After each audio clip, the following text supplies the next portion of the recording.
Bom dia, pessoal. Sejam muito bem-vindos a mais um webinar da VDI Brasil.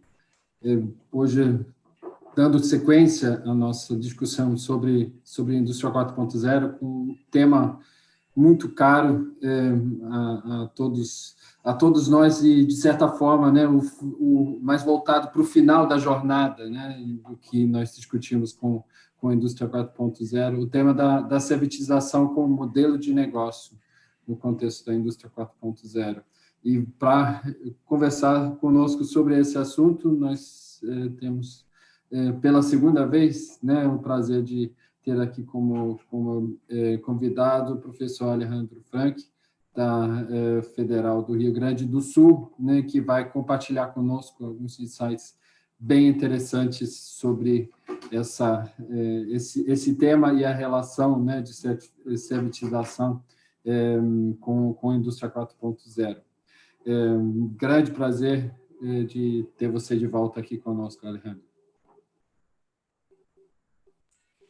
Obrigado, Johannes. Bom dia a todos também, um prazer estar com vocês. Não sei quantas pessoas estão agora conectadas, já estou vendo aqui, tem um grupo já, e cumprimento a todos. Imagino que aos poucos também vai ter mais gente se somando, e é um prazer estar mais uma vez, e obrigado pelo convite. Perfeito. Então, sem demais delongas, já passo a palavra para você. Acho que temos uma discussão bem interessante, né, que nasce aí com essas suas colocações para aprofundarmos, né, essa ligação na sequência. Por favor, Perfeito. O palco virtual é seu. Perfeito, obrigado. Pessoal, eu estou muito empolgado de falar desse tema, porque é um tema novo no Brasil. A gente está falando há pouco tempo sobre o tema, estamos começando a discutir o tema aqui no Brasil. Nosso grupo de pesquisa, agora eu vou apresentar, né, começou a trabalhar antes com servitização do que com indústria 4.0. A servitização ela como uma área de desenvolvimento de negócios de forma mundial, e principalmente vindo dos países da Europa, ela começou, já tem uns 20 anos mais ou menos de trajetória, assim, das primeiras empresas que foram o tipo lighthouses da servitização mundialmente. Por exemplo, o caso da ABB, que foi uma empresa que tem puxado muito essa área, a ABB na parte de robótica, a Rolls-Royce na parte de turbinas para a indústria aeronáutica. Foram as primeiras empresas, com casos emblemáticos de servitização, e a partir disso começou a se trabalhar fortemente nesse assunto, que depois começou a convergir, e hoje quero mostrar um pouco como ele converge com a indústria 4.0, como conversa com a indústria 4.0, e eu acho que hoje estamos em um momento muito interessante para se falar de servitização, porque estamos em um contexto onde as empresas estão pensando o que fazer nessa nova fase pós-pandemia, ou durante a pandemia, e já depois de superada a pandemia, onde muitas coisas no mercado mudam, e eu acho que aí tem um grande potencial, e por isso também um grande interesse. Eu estive semana passada participando da Câmara da Indústria 4.0, e um dos pontos que vem se falando é justamente essa parte de pensar também, sair só do lado da manufatura e pensar aspectos dos modelos de negócio. Então, acho que vem um momento muito oportuno essa discussão, e agradeço o convite para poder compartilhar. Primeiramente, falando um pouquinho do nosso núcleo, para quem não participou dos webinars anteriores, eu já ministrei um webinar sobre indústria 4.0 e flexibilidade operacional. O professor Néstor Ayala, meu vice-diretor do núcleo, eu sou diretor do núcleo, Néstor Ayala é o vice-diretor, ele também apresentou aqui na VDI sobre ecossistemas da indústria 4.0, e junto com ele um grupo de pesquisadores de mestrado, doutorado, nós pesquisamos vários aspectos da indústria 4.0 e da servitização aqui no Brasil, inseridos também com as tendências mundiais. Nós estamos na Universidade Federal do Rio Grande do Sul, bem no sul do Brasil, na cidade de Porto Alegre, dentro da engenharia de produção. Nosso departamento, nós temos essa vertente aí da engenharia de produção, e por isso que a gente olha mais um aspecto mais estratégico, as engenharias e a aplicação de conceitos de engenharia dentro das empresas.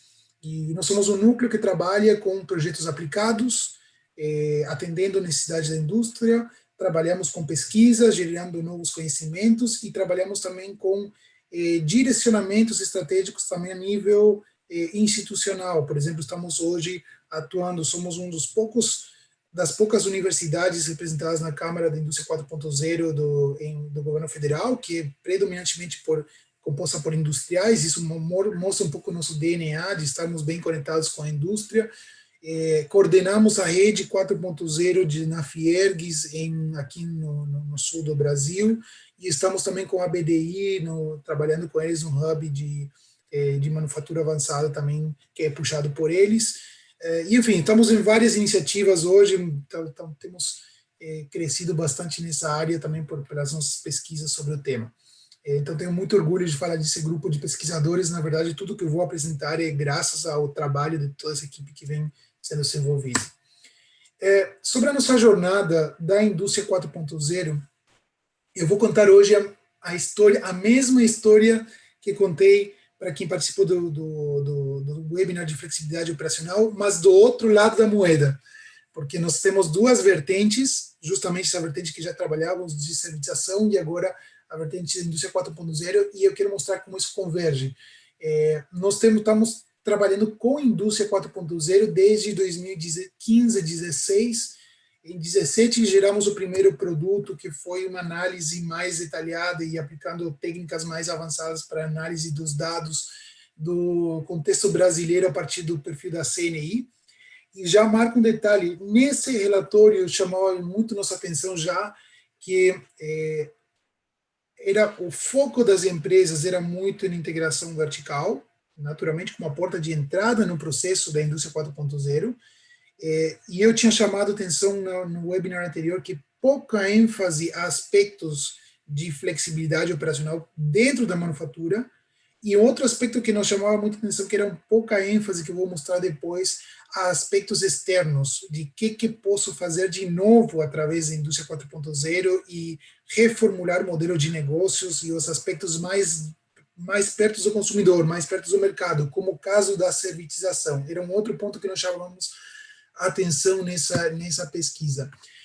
Então, depois a gente foi mais para o campo e estudamos dois contextos. Em 2018, publicamos um relatório com a BIMI para entender um pouco o que a BIMI poderia oferecer para o mercado da indústria 4.0. Aí nós vimos também o potencial dessas empresas, muitas pequenas e médias empresas capazes de customizar soluções e trabalhar a indústria 4.0 já desde uma forma servitizada, ou seja, desenvolvendo tecnologias que poderiam ser apresentadas como um serviço para o cliente final. Já estou antecipando um pouquinho o conceito de servitização.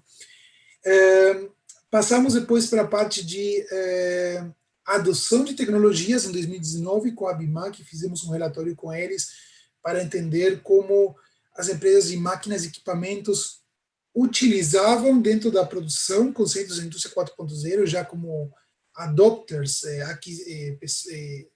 empresas que adquirem as tecnologias para melhorar seus processos, e também como fornecedores de produtos que poderiam estar conectados, por exemplo, equipamentos que poderiam ser smart products, equipamentos conectados, e que através disso também poderiam oferecer serviços.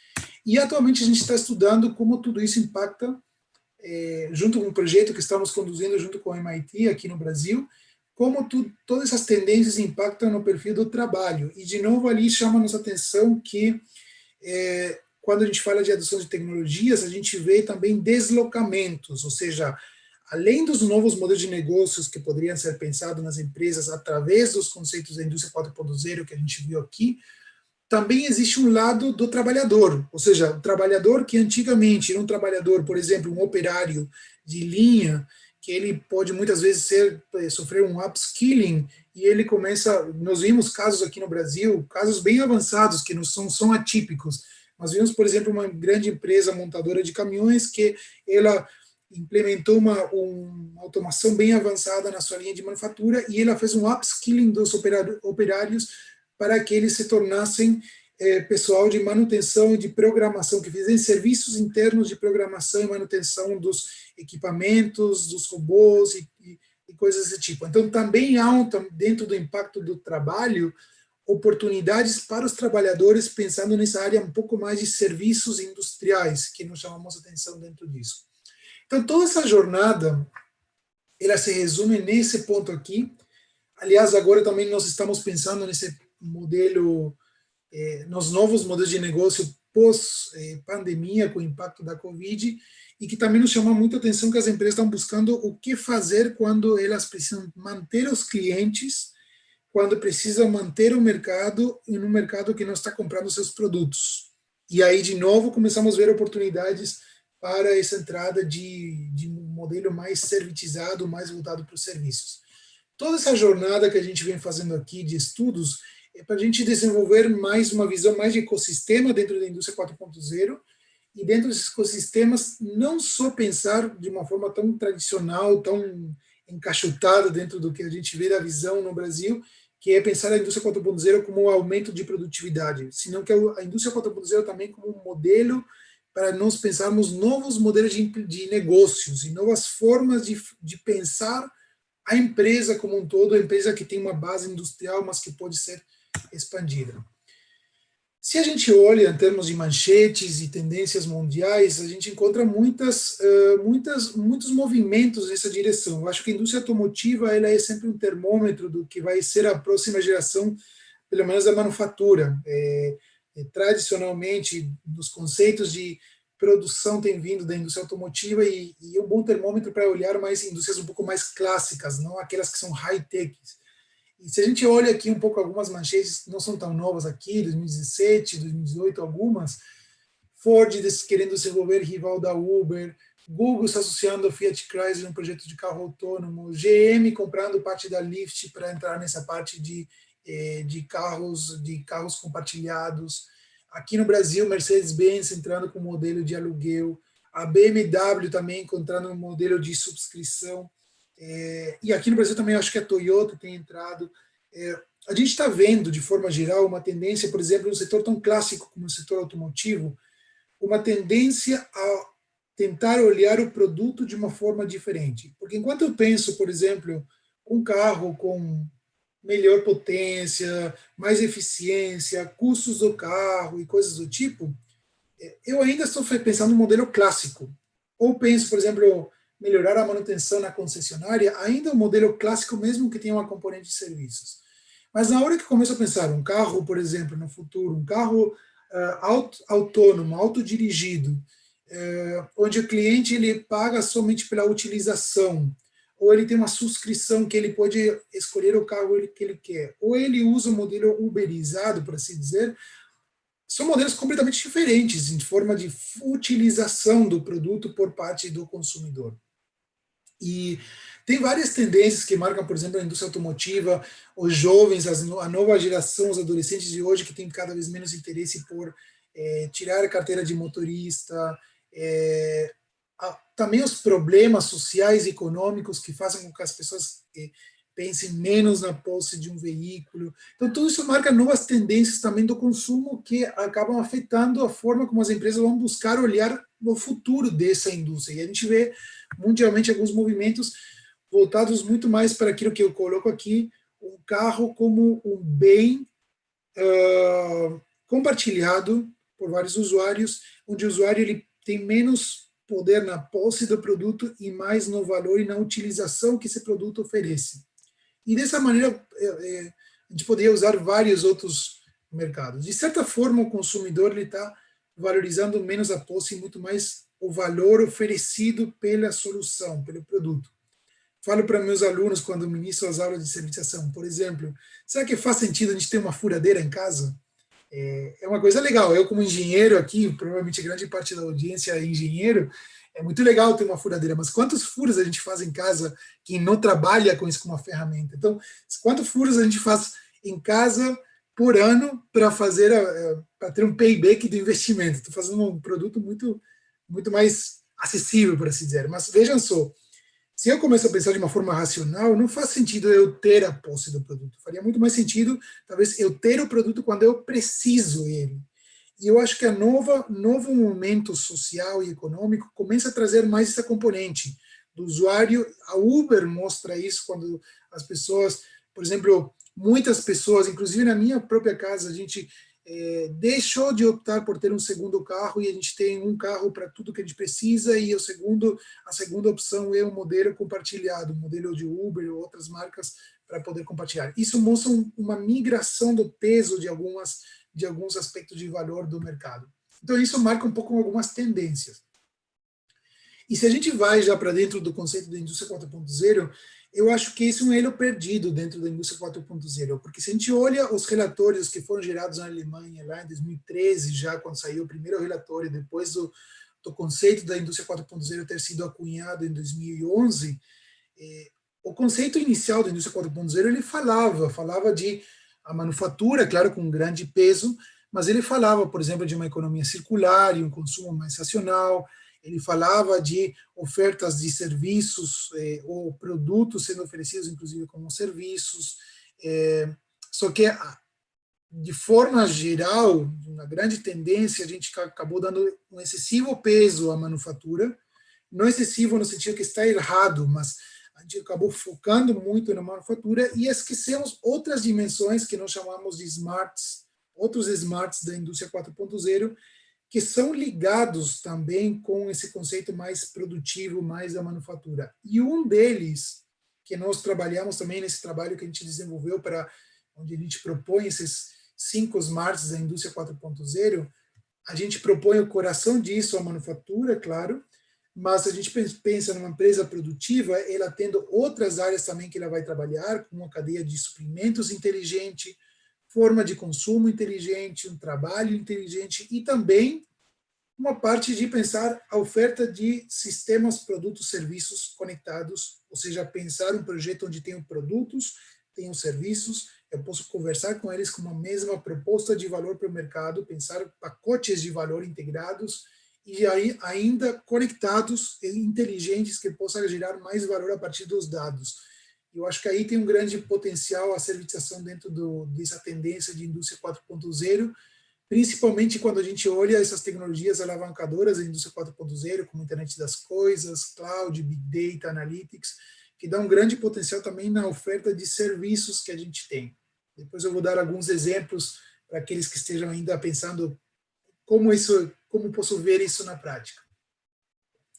Então, esse modelo aqui, que o pessoal da VDI trabalha fortemente, esse modelo da Acatec, se a gente pensa esse processo da indústria 4.0, ele não fala que necessariamente tem que ser a fábrica que vai ter adaptabilidade, capacidade preditiva, transparência, visibilidade. Estou começando do mais avançado para o menos, né? Eu poderia também pensar, por exemplo, imagine um produto. Um produto poderia ter capacidade de eu poder ter visibilidade de como ele está sendo usado, transparência de como os problemas do produto estão gerando problemas para o cliente, capacidade preditiva, por exemplo, quando o produto vai precisar de uma reposição, que outras necessidades o cliente poderia ter, inclusive a adaptabilidade, que o próprio produto tenha serviços ou outras ofertas de valor para o cliente e que isso pudesse ser organizado de uma forma quase que autônoma, de forma ideal. Então, pensa o seguinte, se a gente junta isso aqui, que é olhar a indústria 4.0 de uma forma mais abrangente, olhar a integração de serviços e produtos como uma parte desse valor da empresa manufatureira, principalmente a empresa produtiva, com um processo de digitalização, eu poderia levar esse conceito de digitalização também para a dimensão de serviços oferecidos junto com a empresa. E o que eu estava falando, no Brasil, por exemplo, a pesquisa CNI, né, em 2018, a CNI fez uma comparação do que em 2016 eles tinham feito o primeiro levantamento, o que mudou de lá para até 2018, chama muito a atenção que pouquíssimas empresas consideram a possibilidade de investir em novos modelos de negócios, aqui novos produtos e novos modelos de negócios, incluindo essas tecnologias como Big Data, Cloud, IoT, para agregar valor para o cliente. A grande maioria, a esmagadora maioria das empresas no Brasil, elas pensam mais aqui, nos processos produtivos. Tudo bem, não tem nada errado, mas nosso questionamento é, será que a gente não poderia pensar mais abrangente? Talvez agora, nesse novo contexto de pandemia, é o momento para pensar dessa forma mais abrangente. O mesmo cenário quando nós fizemos nossa própria pesquisa com o pessoal da BIMAC, nos chamou a atenção que esses aspectos de inovação, de novos modelos de negócio, também são os menos prioritários para as empresas, ou era, pelo menos, quando a gente conduziu a nossa pesquisa. E isso não se conecta tanto com, talvez, a tendência mundial. Se a gente olha as empresas competitivas, por exemplo, máquinas e equipamentos, se a gente olha dentro da Europa, cada vez mais máquinas e equipamentos conectados, que oferecem outras soluções para o cliente, não apenas o processamento, a capacidade produtiva, mas, por exemplo, análise de dados, de eficiência, de análise de consumo, outras soluções que vêm junto com o próprio equipamento.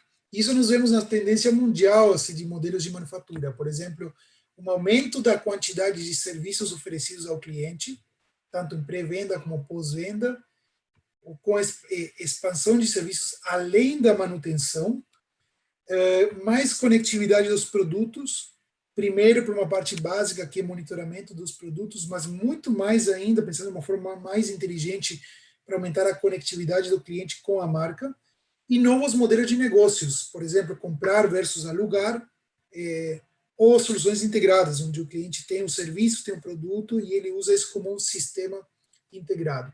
Então, basicamente, a tendência que está dentro da indústria 4.0, dessa tendência de serviços dentro da manufatura, nós vemos duas componentes. Uma componente que é a inovação de serviços, junto com isso um processo de digitalização dessa inovação de serviços. Então, o que está acontecendo é que a indústria está começando, a indústria produtiva, a indústria manufatureira principalmente, está mudando essa visão de serviços básicos de pós-venda, que é quase que uma dor para a empresa, porque é um mal necessário para a empresa. Meu foco é o produto, mas eu tenho que dar um serviço de pós-venda para o cliente. Ou o outro modelo clássico, que é dizer, ok, eu vendo produto, mas eu tiro o valor do cliente depois com a manutenção. Então, faço o cliente pagar muito, que aí vira uma dor para o cliente. Então, dor de um lado, dor de outro, como um mal necessário. Há uma migração dessa visão clássica para uma outra visão, onde os serviços são centrados em soluções. Ou seja, a empresa pode ter novas fontes de receita e o cliente pode ter novas formas de valorização do próprio produto. E isso pode ter diferentes objetivos ao longo do ciclo de vida, tanto da indústria como da empresa. Dando aqui alguns exemplos. Por exemplo, uma indústria mais amadurecida, como a indústria automotiva, pode ser que esses serviços adicionais que a indústria vai buscar oferecer possam ter uma necessidade para estender a utilidade dos produtos, ou seja, dar uma sobrevida e um sobrevalor àqueles produtos que a indústria já oferece. Pense, por exemplo, os carros que vêm agora com conectividade. O modelo ainda segue sendo centrado na venda dos carros, mas serviços como o OnStar ou outros de telemetria e conectividade ajudam a dar mais valor a esse produto que eu estou oferecendo. Então, eles buscam dar uma valorização ainda mais em uma indústria que está já amadurecida. Outro formato de serviços pode ser para introduzir novos produtos no mercado. Nós conhecemos uma empresa, uma startup que começou aqui na nossa universidade, que trabalha na parte de turbinas para geração de energia, de reaproveitamento de energias, e ela começou com um modelo de produto como serviço, onde os clientes pagavam pelo resultado da eficiência energética que eles conseguiam ganhar. E qual que era o objetivo disso? Era entrar no mercado, ou seja, a empresa queria começar a ganhar valor no mercado, que os clientes conhecessem o produto, começassem a usar o produto, investir no produto, e o modelo que ele utilizou foi oferecer o produto como um serviço para começar a entrar nesse mercado. Pode ser outra das estratégias. Ou, finalmente, outra forma seria reinventar o negócio. Quando uma empresa, por exemplo, já está num formato talvez mais já de um produto um pouco mais ultrapassado, talvez uma componente de serviço poderia alavancar um novo modelo de negócio.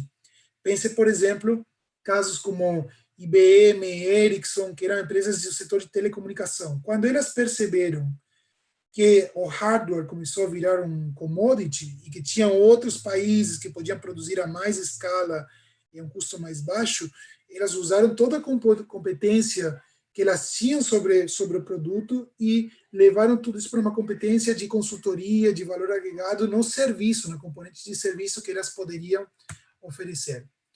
E, finalmente, no momento de, talvez, de pandemia e pós-pandemia, quando eu preciso fidelizar clientes e começo a oferecer mais serviços para estar mais próximo do cliente, para ter o que nós chamamos de um elo emocional, de relacionamento com o cliente e poder segurar clientes no momento onde há muitas incertezas de mercado e eu quero fazer uma manutenção e não somente me encontrar com o cliente cada vez que vai acontecer uma nova venda de um produto. Então, tudo isso marca tendências tanto econômicas, do ponto de vista de compartilhar custos e novas formas de retorno, sociais, buscar integrar pessoas e valorizar novos segmentos de mercados, e também ambientais, como, por exemplo, reduzir consumo, resíduos e otimização do consumo. Não é à toa que os principais países que são avançados na servitização são países nórdicos, talvez são os que mais puxaram esse lado, que tem um apelo muito forte do consumo sustentável, circular, e com redução do impacto ambiental. Aliás, a Alemanha também entra um pouco nessa pegada, principalmente com essa parte mais verde, mais green, que valoriza mais essa parte de redução de impactos ambientais. Então, eu estou mostrando um cenário e talvez muitos deles ainda se perguntaram, mas enfim, o que é a servitização? Definindo agora, depois de ter mostrado esse cenário de mudança, nada mais é a servitização do que uma mudança do peso do modelo de negócios, de um foco de produtos, uma empresa que pensa só na manufatura de produtos, para um modelo que começa a trazer uma componente de serviço para dentro da proposta de valor do cliente. Para aqueles que estão familiarizados com o Canvas, com o modelo de negócio, nós temos aqui a proposta de valor, como que é aquilo que é oferecido para diferentes segmentos de mercado. Uma empresa de produtos manufatureira típica, ela só pensa aqui a proposta de valor como um produto. Eu estou oferecendo, por exemplo, não sei, vendo carros ou vendo equipamentos, para um modelo que começa a valorizar tanto serviços que estão orientados ao produto, como serviços que estão orientados ao cliente. Serviços orientados ao produto, o que eles são? Por exemplo, serviços facilitadores, quando eu busco serviços que ajudam a vender mais do meu produto. Imagine, por exemplo, a Dell.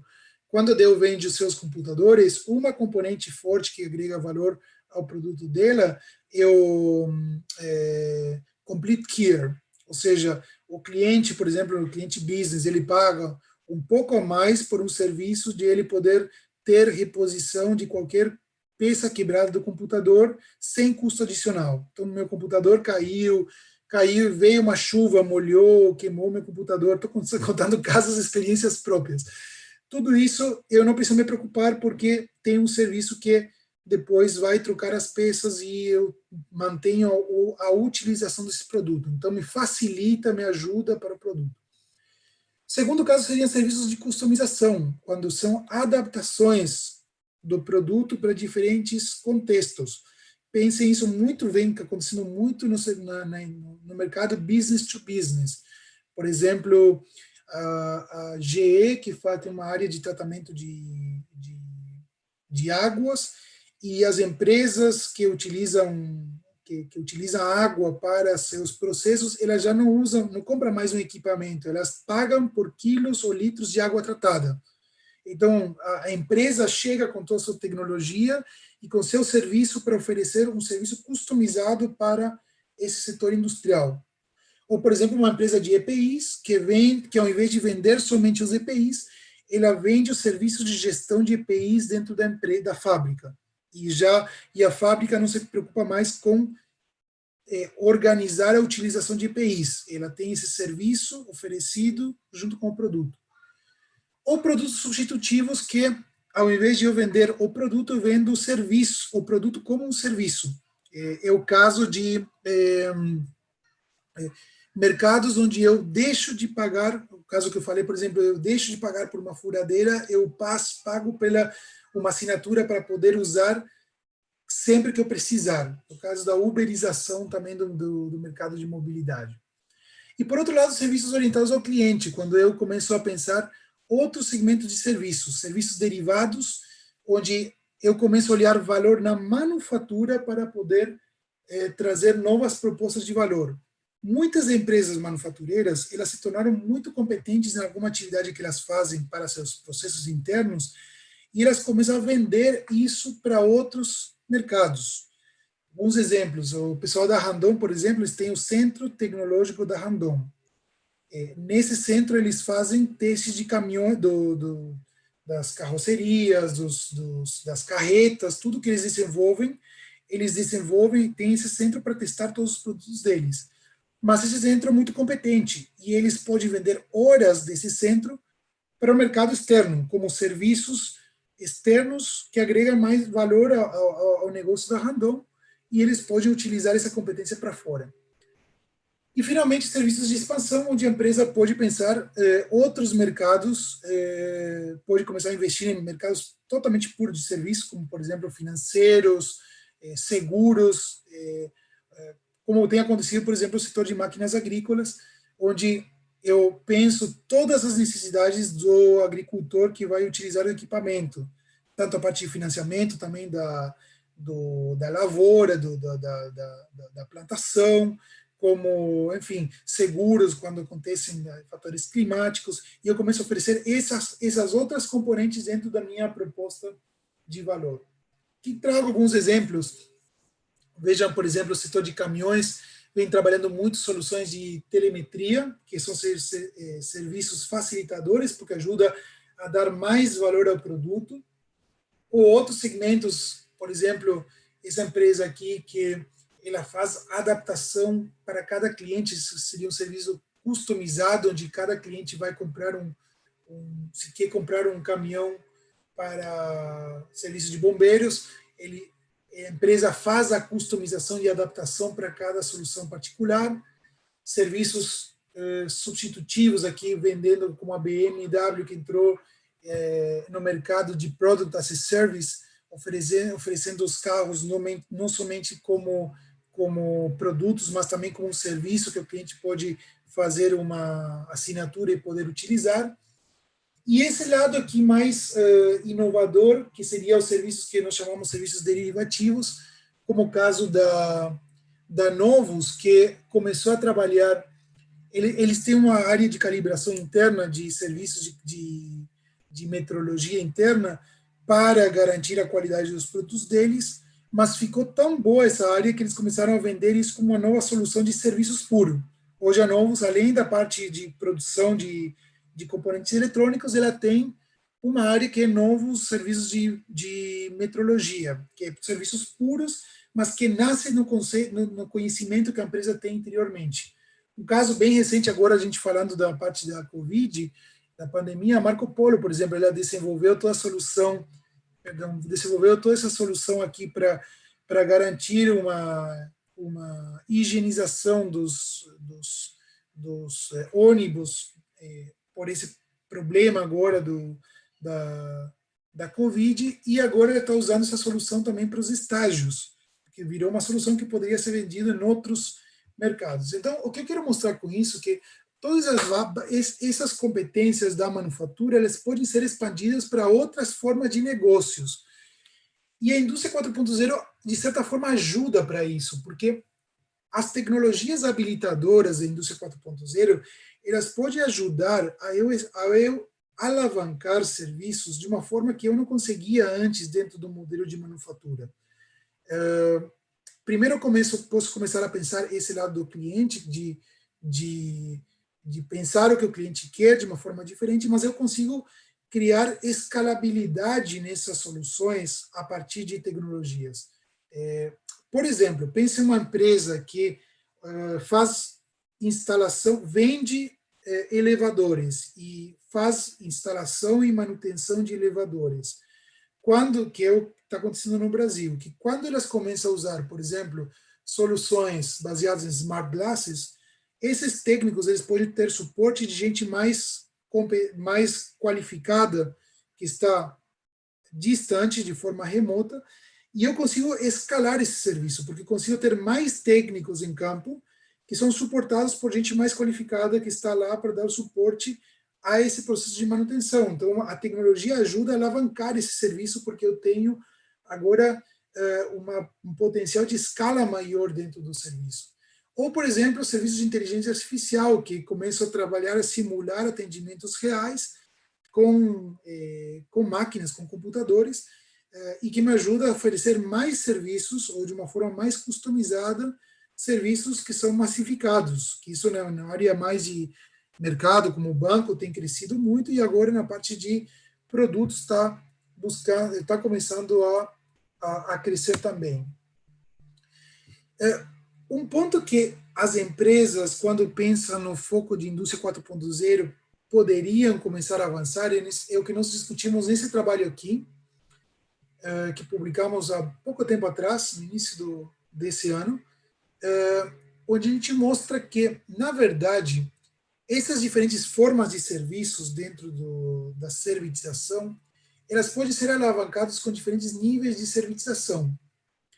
O primeiro nível é o nível que nós chamamos de nível manual, onde tanto serviços que facilitam a venda do produto, como serviços que customizam a venda do produto, como serviços que são oferecidos como uma substituição do produto, produtos vendidos como serviços, eles podem ser simplesmente manuais, ou seja, não ter uma componente digital.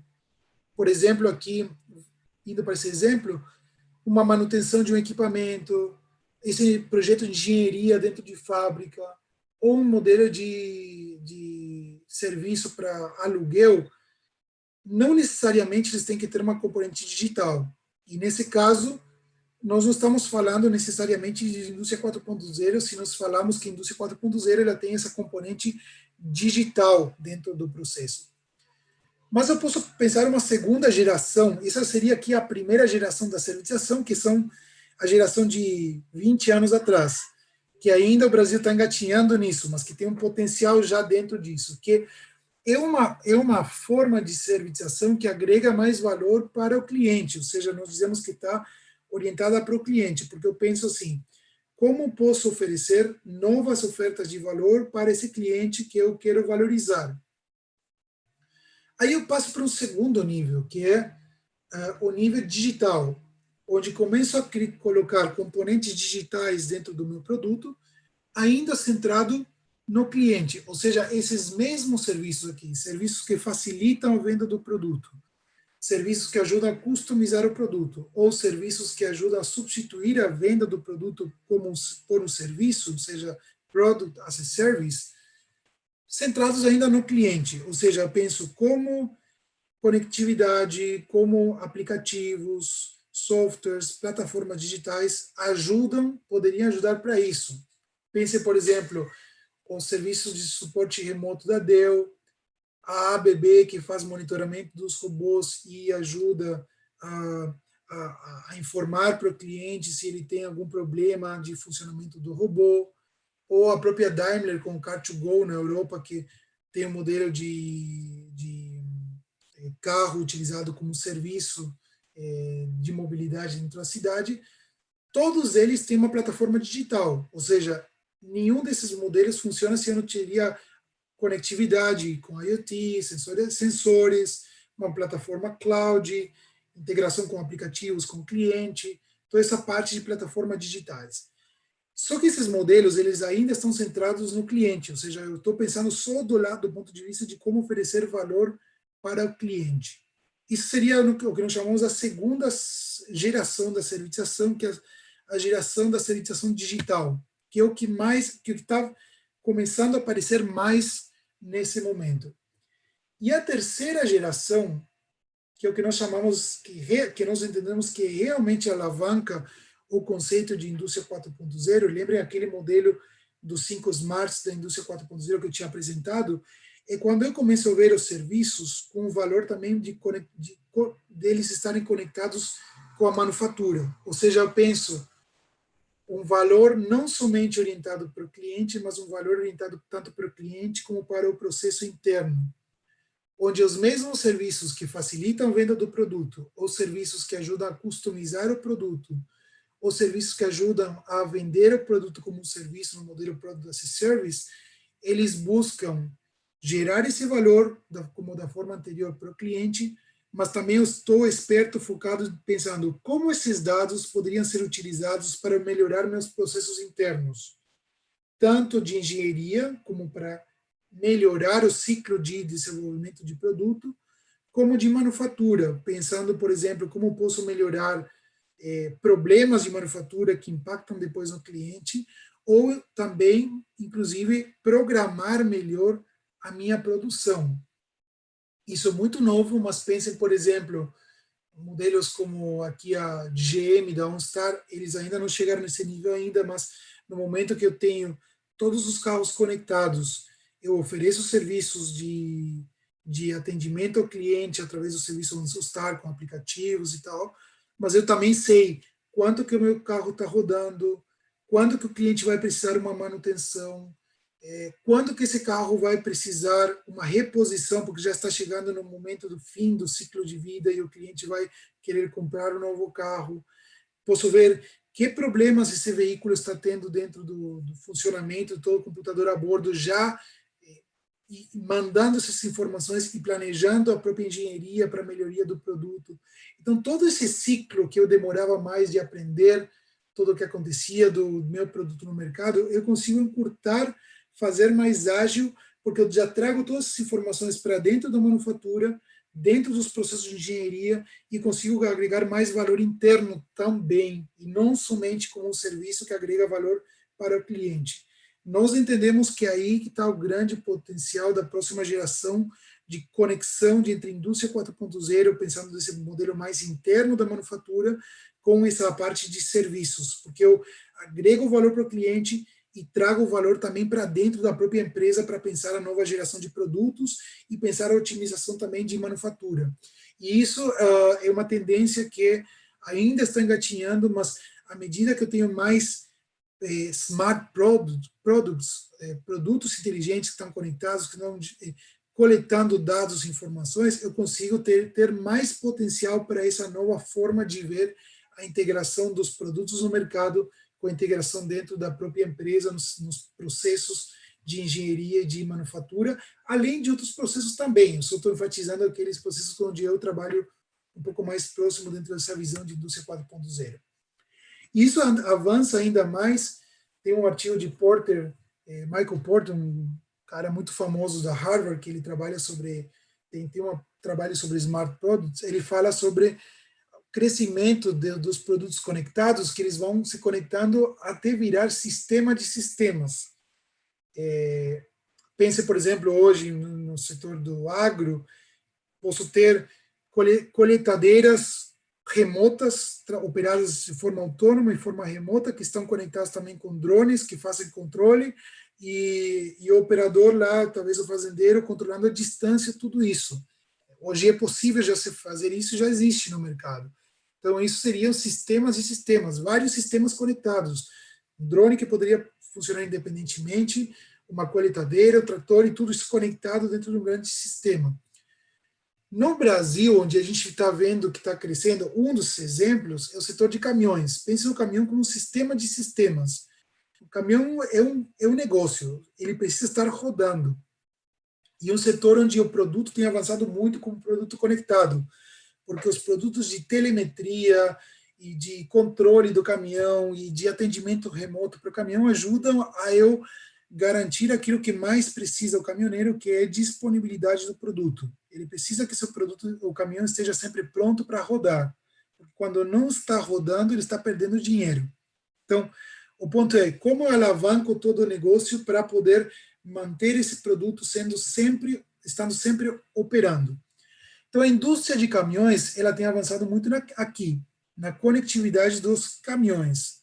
Só que o caminhão é uma parte do negócio, porque o negócio completo envolve, por exemplo, caminhão, envolve todo o sistema de pneus, envolve a carreta, envolve a manutenção, envolve a concessionária e a fábrica.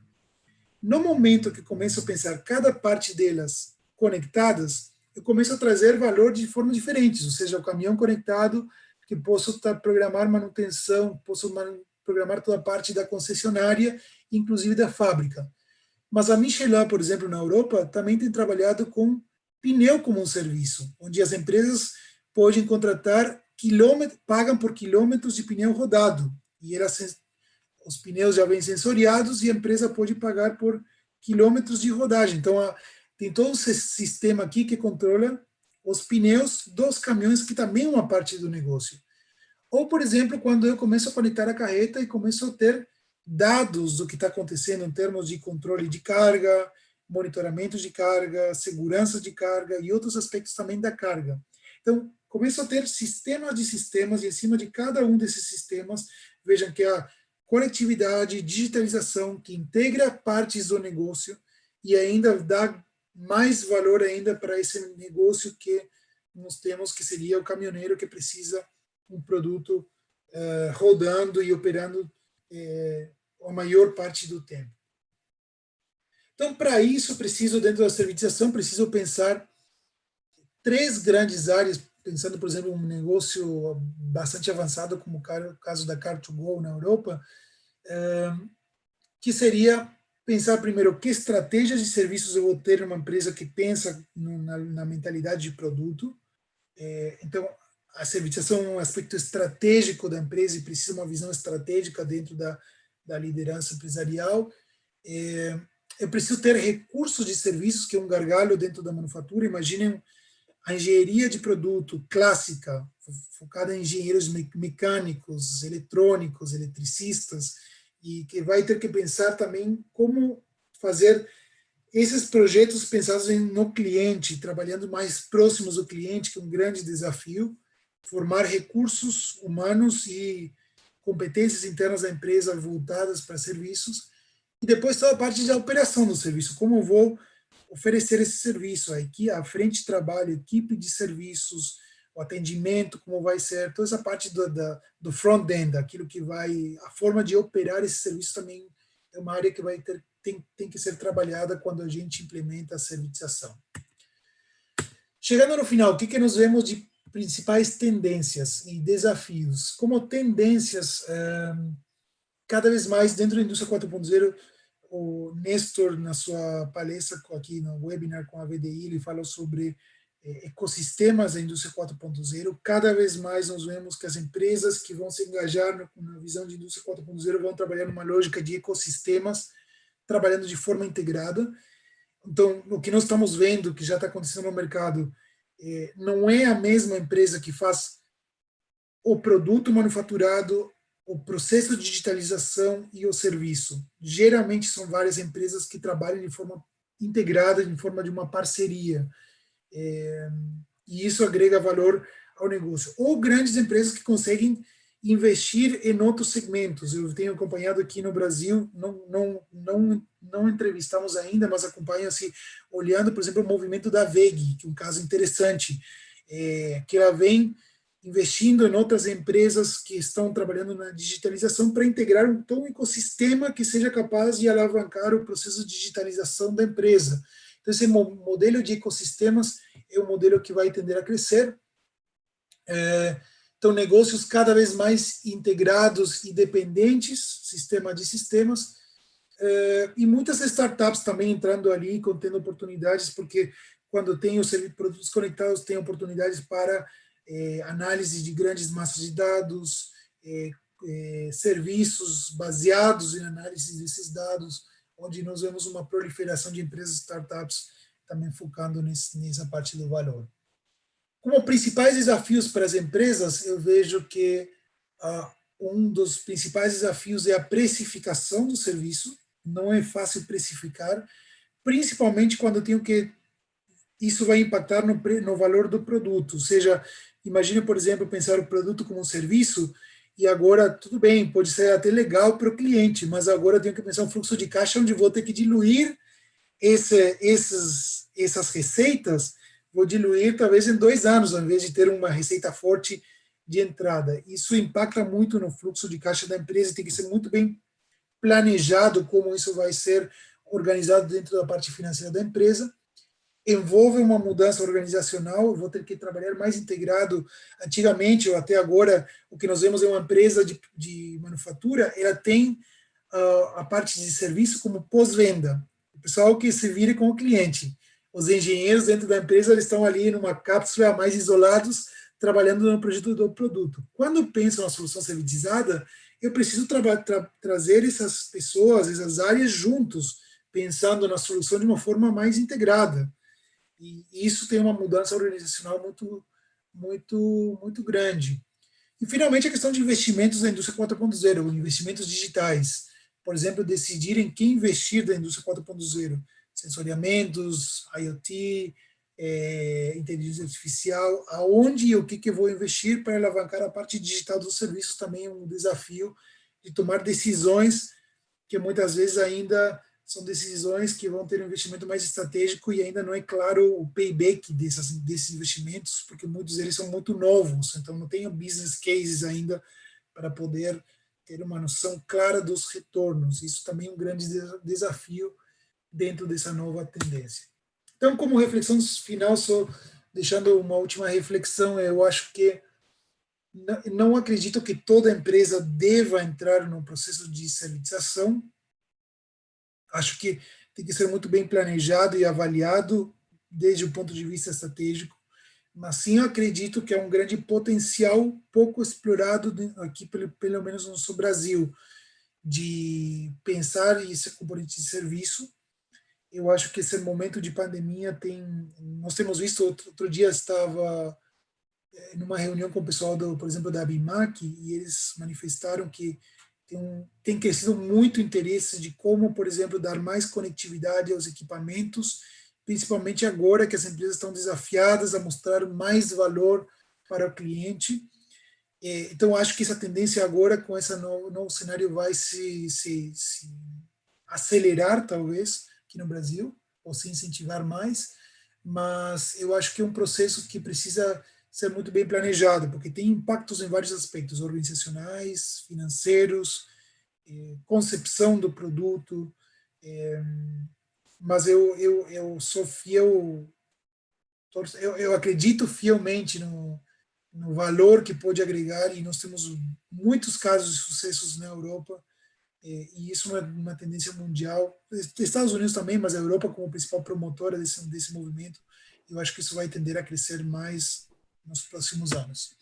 Deixo aqui meus contatos finais e estou à disposição, meus contatos pessoais primeiro, aqui as minhas redes e meu contato, e também nosso núcleo está presente nas redes sociais, vocês podem nos procurar também para saber as tendências que estão acontecendo, e a gente está sempre publicando novas novidades sobre esse tema, tanto indústria 4.0 como servitização, e um prazer poder compartilhar com vocês. Obrigado. Perfeito, obrigado, Alejandro. Acho que aquela frase, né, eu sempre coloco a definição de indústria 4.0, né, no valor agregado pelo fluxo de informações na cadeia de valor, né, e ao longo do ciclo de vida do produto. Acho que com sua conexão você deixou isso muito mais tangível, né, o que o pessoal na Alemanha está se referindo aí quando coloca essa definição. A gente já tem aqui uma série de perguntas, vamos responder na sequência. Aqui uma pergunta do Carlos, que na verdade você já abordou um pouco, né, de se as empresas vão oferecer esses sistemas produto e serviço, né, de uma forma integrada e verticalizada, ou se né, vai ser feito mais, a tendência são mais parcerias e ecossistemas, né, com empresas de tecnologia, etc., né? Mas acho que a pergunta aqui que ele coloca... Eu gostaria de responder isso porque é muito interessante. Exatamente. Como estimular esse match, né? Isso. Veja só, um dos meus doutorandos, desculpa que está na rua agora, o problema do home office agora também, às vezes, o ambiente externo aqui. A rua está um pouco, não sei se está atrapalhando um pouco o som, mas um dos meus ex-alunos, ele fez a tese de doutorado sobre esse assunto, que é ainda não dentro do contexto da indústria 4.0, mas dentro do contexto de como uma empresa de produto, de manufatura, ela entra na servitização. E a gente viu 3 etapas que muitas vezes acontecem. É muito difícil uma empresa que é totalmente pura de manufatura ela entrar na servitização por conta própria. A não ser que ela tenha muito recurso e ela consiga comprar, ou seja, contratar toda uma equipe de serviços ou fazer uma aquisição de uma outra empresa que já está na parte de serviços, que isso é muito comum em empresas de grande porte. Empresas de grande porte vê valor em uma empresa que está crescendo e aí ela investe nessa empresa para operar dentro desse mercado com essa nova visão. Mas o que a gente vê muito, a primeira etapa é uma etapa muito mais de parcerias com outras empresas que possam ajudar a vender, a trazer essa componente de serviço. E essa etapa ajuda muito para uma primeira etapa de aprendizado da empresa, de como pensar esse novo mindset de serviços, que depois a empresa pode, quando nós chamamos essa primeira etapa que é um gray box, onde os dois lados eles cooperam para desenvolver totalmente a solução. Isso depois pode se tornar, ou também às vezes acontece um black box, que nós chamamos, que é muito dessa lógica de cliente-fornecedor, onde a empresa diz simplesmente, ela tem um produto e ela traz um parceiro de serviço e diz, olha, eu tenho esse produto, me desenvolva alguma solução. Eu não sei o que eu quero, mas se tu tiver alguma coisa interessante para o meu negócio, poderia funcionar. E ela começa a aprender, de uma forma mais imediatista de entrar, mais imediata de entrar nesse modelo. O modelo Gray Box, que é cooperando, demora mais tempo, mas ele tem muito mais vantagem, porque eu começo a trabalhar par a par com o meu fornecedor de serviço e eu começo a aprender de como se pensa o desenvolvimento de um serviço junto com o desenvolvimento de um produto. E isso permite que eu comece a aprender internamente da empresa e desenvolver competências internas a partir desse processo de parceria, que posteriormente pode seguir se mantendo a parceria ou a empresa pode começar a desenvolver internamente o processo. Mas não é um processo tão imediato assim, não é tão fácil pegar os engenheiros e dizer, ok, engenheiro, você projetava dentro da fábrica, você projetava o produto, agora você vai ter que ir ao cliente, conversar com ele e projetar para cada cliente um produto diferente. Não é tão imediato assim. Então, por isso que eu acredito muito no modelo de ecossistemas e de parcerias. Eu acho que uma forma mais open innovation, que ajuda a pensar de uma forma onde eu não preciso centralizar tudo em mim mesmo. Eu posso criar processos de valor que extrapolam a própria empresa. Acho que isso também sempre me lembra aqui da nossa discussão de normalização e padronização, né, dentro de indústria 4.0, porque, né, desse modelo de gray box, se a gente pensar em serviços padronizados e níveis, né, de entrega mais definidos e manifestados em normas técnicas, né, você poderia até ter um white box aí nesse modelo, né? Então, acho que isso é uma discussão. Veja só, desculpa te interromper, mas tu colocou um ponto super interessante, que é o seguinte, quando eu falo de serviços customizados, quando eu falo estar mais próximo do cliente, não é simplesmente que eu vou, porque a gente está falando de um trade-off, né, de produção em massa e se eu penso assim que cada cliente vai ser tratado de uma forma customizada, muita gente pode pensar, puxa, mas aí vou parar o modelo de produção em massa, mas eu posso ir para mais um modelo mais de produção, de customização em massa, ou seja, eu posso pensar, e aí entra esse know-how de serviços, porque eu posso pensar os serviços de uma forma modularizada, da mesma forma como nós já falamos anteriormente, flexibilidade operacional do processo de manufatura, de uma forma modularizada, que eu possa ter flexibilidade operacional, porque eu consigo trabalhar de forma modular a produção, e também eu preciso o produto pensar de forma modular para que ele possa ser customizado, eu posso também pensar modularização de serviços, onde os serviços eles trabalhem como pacotes que eu posso configurar dependendo do que as necessidades de diferentes clientes. E quando eu uso, por exemplo, tecnologias como inteligência artificial, por exemplo, o que eu estou fazendo é fazer isso é uma grande vantagem que começa a aparecer agora dentro da indústria 4.0. Nós sabemos que a inteligência artificial ainda não é a panaceia, ela não é a solução de todos os problemas, mas a tendência, e ela funcionando bem, e ela sendo aprimorada, vejam só, ela começa a trazer uma vantagem de eu poder ter serviços que, para mim, como empresa, eles são padronizados e que, para o cliente, eles são como customizados. Ou seja, eu começo a entrar melhor nesse trade-off, porque eu consigo massificar serviços de atendimento, por exemplo, ao cliente, para o cliente ele está sendo atendido de uma maneira personalizada, mas através de sistemas que eles são massificados, então começa a ter esse trade-off. Então tem várias coisas aí muito que eu acho muito legais, eu adoro esse tema e tenho alunos que estão estudando agora sobre como alavancar essa questão de modularização de serviços e novas tecnologias que alavancam a massificação desses serviços modularizados. Muito bom. Uma pergunta aqui do Marcelo sobre custos, né?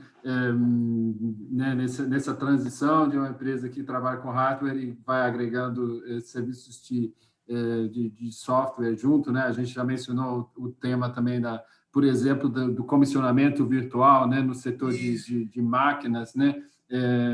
E a gente vê, por outro lado, que clientes ainda muitas vezes não estão dispostos a pagar a mais, né, por esse serviço. Como você enxerga isso, a tendência, né? Qual vai ser a participação dos diferentes elementos de custo aí no produto final, né? E como também vai se desenvolver essa disposição a pagar por parte desses clientes? É uma ótima pergunta e uma pergunta também bem complexa, porque é bem ampla. No seguinte sentido, primeiro tem a questão do que eu já mencionei na apresentação, que é a questão do fluxo de caixa. Eu particularmente não entendo que uma empresa ela consiga fazer uma transição brusca de um formato para outro, imediata. O que eu vejo que já vi empresas que começam a selecionar clientes, mais na área industrial, empresas que começam a trabalhar com clientes chaves, para começar nesse modelo com um processo de transição e não com todos os clientes nesse modelo. Ou outra forma que é começar com alguns serviços mais pontuais, sem perder esse modelo inicialmente tradicional, mais voltado para a manufatura. Então, de forma geral, eu sempre vejo a certificação como uma forma complementar com a primeira etapa, que é o que aconteceu nas empresas de software. Elas não entraram imediatamente. Hoje, software é software as a service. 20 anos atrás, nós tínhamos o software era como um produto vendido. O cliente comprava o DVD, o CD, o instalador, e ele instalava. É um processo que é gradual de entrada, justamente por essa questão de fluxo de caixa, por assim dizer. Tem outro aspecto que é a questão do modelo, de como o cliente vai entender isso. Esse outro lado da precificação e como fazer, porque existe um trade-off aí de mercado. O problema é que o cliente, de forma ideal, ele gostaria de que tudo seja de serviço e que tudo seja quase que gratuito, ou seja, gostaria quase que uma Netflix dentro da manufatura, ou seja, não existe isso. Não. É muito difícil fazer uma Netflix que eu coloco no cartão de crédito e eu esqueço que eu estou quase que pagando, porque é um valor muito baixo em comparação com tudo que eu utilizo, para quem utiliza muito Netflix, né? Outro serviço de streaming, eu utilizo muito e a parcela é tão pouca porque ela aposta na massificação. Isso é mais modelos digitais que permitem uma massificação e uma escala muito alta. Então, eu entendo que exista um trade-off ali do que o cliente vai ganhar e o preço que eu consigo fazer para poder ter o payback que eu preciso. E esse processo, ele começa antes de eu começar a oferecer o valor, o produto do serviço para o cliente. Ele começa com o processo de preparação do mindset do cliente. Ou seja, eu preciso preparar o mercado para ele conseguir absorver a ideia de que agora ele vai pagar de uma forma mais continuada, mais diluída, mas de uma forma mais diluída, mas mais continuada. Isso envolve uma preparação. Aonde que entra essa preparação? Primeiro, depende aonde eu quero entrar, com que tipo de serviços. Se eu quero entrar somente com serviços que facilitam a venda do produto, talvez eu não tenha tanto esse problema, porque o carro-chefe ainda da minha venda segue sendo o produto. Ou seja, pensa o modelo da GM com a OnStar. A GM, o carro-chefe dela das vendas segue sendo o carro, não é o OnStar. O OnStar ele vem como complemento a isso, então não é tão um impacto tão grande. Mas se eu penso no modelo Car2Go, por exemplo, onde o carro ele é oferecido como um serviço, esse impacto é muito maior. Então, eu preciso preparar o mercado para ele saber valorizar esse modelo. E essa preparação começa, eu entendo, com um portfólio que vai avançando no formato de tipo de serviço que eu vou oferecendo, ou seja, é uma forma de conquistar o cliente aos poucos, de ir mostrando mais e mais valor, e ir reduzindo essa componente de peso de um lado e ir agregando no outro. Eu acho interessante o modelo da Ericsson, por exemplo, no setor de telecomunicações. 20 anos atrás, 80% do faturamento da Ericsson era em hardware e 20% de serviço. Hoje ela tem quase 70% de serviço e 30% de hardware. Só que ela não fez isso de uma forma imediata, ela foi migrando, foi fazendo uma curva assim de migração, de cada vez mais diminuía seu valor em hardware e aumentava seu valor em serviço. Isso é um processo muito gradual para ir preparando o mercado para essa necessidade. A não ser o mercado que, de fato, é muito impactado, por exemplo, o mercado onde o cliente, ele vem batendo a porta da empresa, dizendo, olha, eu preciso muito do teu produto, mas eu não consigo te pagar pelo teu produto, vamos fazer um modelo servitizado, por exemplo. Aí é outro cenário, né, que pode acontecer, pode ter mercados que aconteçam isso. Que foi a origem aí da questão das turbinas com o Rolls-Royce na época, Isso. né? E foi justamente essa pressão, né? O mercado muito concentrado, afinal, e né, se o principal cliente da Rolls-Royce disse que eu não consigo mais te pagar na forma como te pagava antigamente, né, acaba o negócio, né? Então, acho que essa pressão é bem interessante. É muito engraçado como a gente sempre volta a ter esse conjunto, né, de fatores técnicos, fatores culturais, né, dentro do mercado, preparar o mindset, preparar né, a ideia como as pessoas pensam sobre agregação de valor, e com isso, né, isso também, né, esses dois fatores estão se misturando e se agregando dentro de modelos de negócio, né, mesmo robustos. Acho que a gente vê isso em todas as áreas aí da indústria 4.0, é muito bom trazer isso tão claramente. Aqui, mais uma pergunta aqui do João, que vai um pouco na mesma linha também, né, no cenário atual brasileiro, né, se a gente tem esse desafio cultural, organizacional da cadeia de valor, né, de preparar, etc., e a questão financeira de investimento e né, do fluxo de caixa, né? O que, se você teria que, qual que pesa mais no momento como restrição na conjuntura brasileira para essa transição para a servitização? Certo. Eu entendo que, em certo sentido, o que mais pesa eu não vejo que a servitização seja não é diferente quando a gente fala de uma servitização clássica, tá?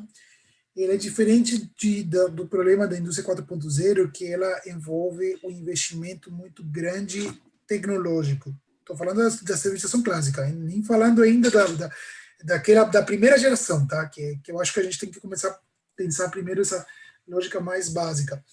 É diferente do problema da indústria 4.0, que é um problema de investimento tecnológico.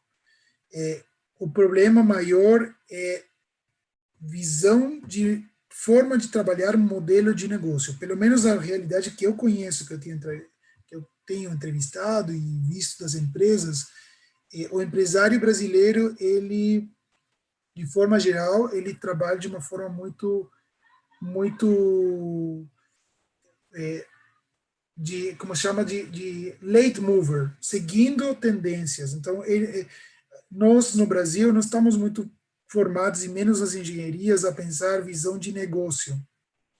E isso acaba tornando as empresas muito refém ao modelo de manufatura clássica. Eu produzo, eu vendo.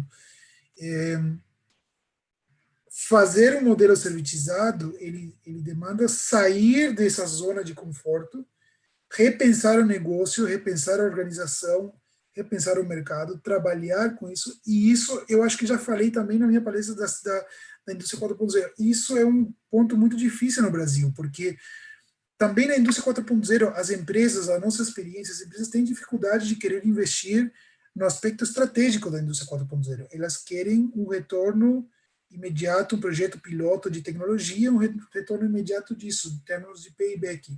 Ou seja, nosso país ele precisa começar a aprender a pensar mais estratégias de operações, estratégias de modelo de negócios dentro da parte. A gente tem que parar de ver a inovação como uma coisa que é dos administradores. Eu estou falando aqui a VDI, né, Associação de Engenheiros, e eu estou falando para o público aqui que eu entendo que sejam engenheiros. Nós temos que parar de pensar a inovação e coisas desse tipo como uma coisa do pessoal do marketing, uma coisa da administração. A gente tem que começar a pensar a inovação como uma coisa que pode ser pensada da parte mais técnica e que envolve pensar os conceitos que a gente faz de uma forma diferente. E isso envolve uma... E eu estou falando isso porque quando eu falo de investimento em indústria 4.0, o nosso maior problema é pessoas de manufatura. Pessoas de manufatura que é o cara que só implementar uma tecnologia que dá o payback imediato. E ele não vê valor de investir em uma componente mais abstrata, por assim dizer, que é o aspecto de pensar estrategicamente o que eles querem, como vão investir. É a mesma questão dentro da servitização. Eu acho que pensar modelagem de negócios, pensar aspectos estratégicos de como desenvolver componentes e serviços dentro da empresa, ela demanda um mindset diferente dentro das engenharias, dentro da base de engenharia. E eu acho que isso é um desafio que nós temos aqui no Brasil ainda. Então, somos uma visão muito clássica da engenharia ainda. Uhum. Essa integração multidisciplinar, soft skills, e tudo isso aí que vem sendo falado muito, que é parte de uma demanda da indústria 4.0, isso traz um valor para coisas como as que a gente está falando agora, de repensar os modelos de negócio. Né? E, às vezes, as discussões, né, como a gente bate tanto na tecla, elas parecem um pouco um mantra, né? Parece um pouco desconexos das soluções, mas tudo isso vem de uma demanda clara, né, de posicionamento e de desenvolvimento do setor produtivo por aqui. Né? Acho Exato. que a gente mostrou agora essa conexão. Alejandro, o nosso tempo aqui já está escutando. Acho que o último ponto que eu gostaria de destacar, então, essa tua tendência que você mostrou, mostra claramente que servitização não descarta a necessidade da indústria e da manufatura, né? Muito pelo com certeza contrário, não. Muito provável. Né, que essa conexão e de trazer os insights dos smart products e dos serviços de volta para a manufatura, né? E essa conexão é onde temos o maior valor, né? Acho que esse é um recado muito importante aí para a discussão da importância da indústria, inclusive no Brasil, né? Isso. Muito bom. Obrigado pelo seu tempo mais uma vez. Obrigado a todos que nos assistiram. E espero poder ter uma próxima edição aí com sua participação no futuro. Muito obrigado. Eu que agradeço e deixo meus contatos aqui. Quem quiser depois me contatar, mandar perguntas por e-mail também, fiquem bem à vontade. Perfeito. Obrigado, pessoal. Até a próxima. Certo. Um abraço. Bom dia, bom fim de semana.